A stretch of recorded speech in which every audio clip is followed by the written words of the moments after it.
우리가 여당이니까 기재부도 우리한테 있으니까 민주당 지역구에는 민원성 예산을 다 깎아버려.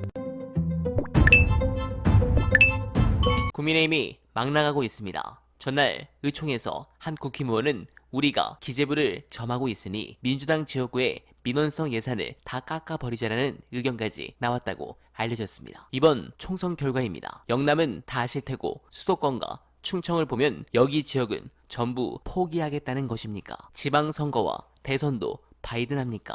정말 이런 인간들하고 어떻게 협치를 하라는 겁니까? 그러면서 해당 부분과 관련해 문화일보 보도에 따르면 남은 7개라도 받자는 의원들과 받지 말자는 의원들이 나뉘어 경론을 벌였다고 알려졌습니다. 한 국민의힘 의원은 민주당이 법안을 통과시킬 때 우리가 어쩔 수 없이 상임위에 들어가 반대 표결을 해야 한다며 4년 전과 달리 지금은 우리가 여당이기 때문에 7개 상임이라도 가져와야 한다고 말한 것으로 알려졌습니다. 아니, 이럴 필요 없습니다. 어차피 특검 법사위에서 통과시키고 정부가 거부권을 행사하면 재의결 때 어차피 기어 나올 겁니다. 그러니까 민주당은 이거 신경 쓰지 말고 강하게 나가야 합니다. 관련해 무더운 여름 속 시원한 어날바 최저가 구경하신 뒤 중요한 영상 보시고 이어가 보겠습니다. 지금 민주당은 국회의 나쁜 습관과 싸우고 있는 겁니다. 제가 사실 19대 국회 때 일해보고 국회의원에 크게 미련이 없었던 게 국회처럼 자유로운 데가 없었습니다. 그러니까 출퇴근도 자유롭고 마치 성공한 자영업자처럼. 근데 그 모습들을 보는 게 제가 너무 괴로웠어요.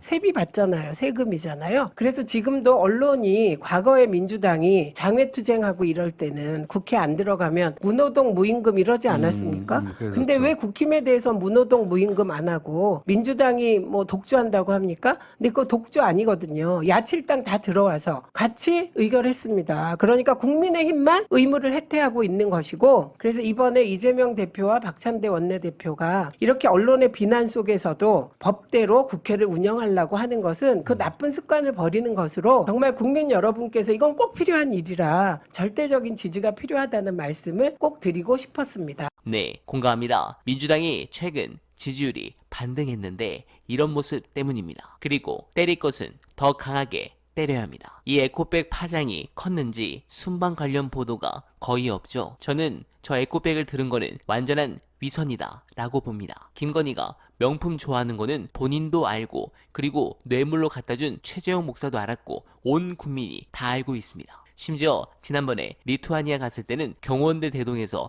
명품 샵까지 가지 않았습니까? 너무 가증스러운 상황입니다. 저거를 심판하라고 국민들이 민주당을 뽑은 겁니다. 지금 이 나라가 제정신 가지고 굴러가고 있는 나라가 아닙니다. 솔직하게 말씀드리면 여론을 주도하는 여러분들이 없었으면 총선 망했고, 그리고 대한민국도 문을 닫았을 겁니다. 그런데 그렇게 심판을 받았는데도 윤도창은 국정 운영에 대한 비전과 대책은 단 1도 없이, 또한 국정 운영에 대한 변함없이 그저 자리 지키기, 자기 자신과 주변인들이 먼지거리를 해도 법과 원칙은 나 몰라라 하고 있습니다. 상식적으로 봐도 이게 제대로 된 나라 꼴인가 싶습니다. 그래서 민주당은 한 가지 무조건 분명하게 인지해야 합니다. 우상호처럼 나이브하지 않게, 그리고 권력을 잔인하게 철두철미하게 그 힘을 쓰지 않으면 더 이상의 미래는 없을 거라는 점을 항상 각오하고 또 각오해야 합니다. 국민의힘을 비롯해 이들과 공생하고 있는 언론, 검찰, 사법부 등등, 이들은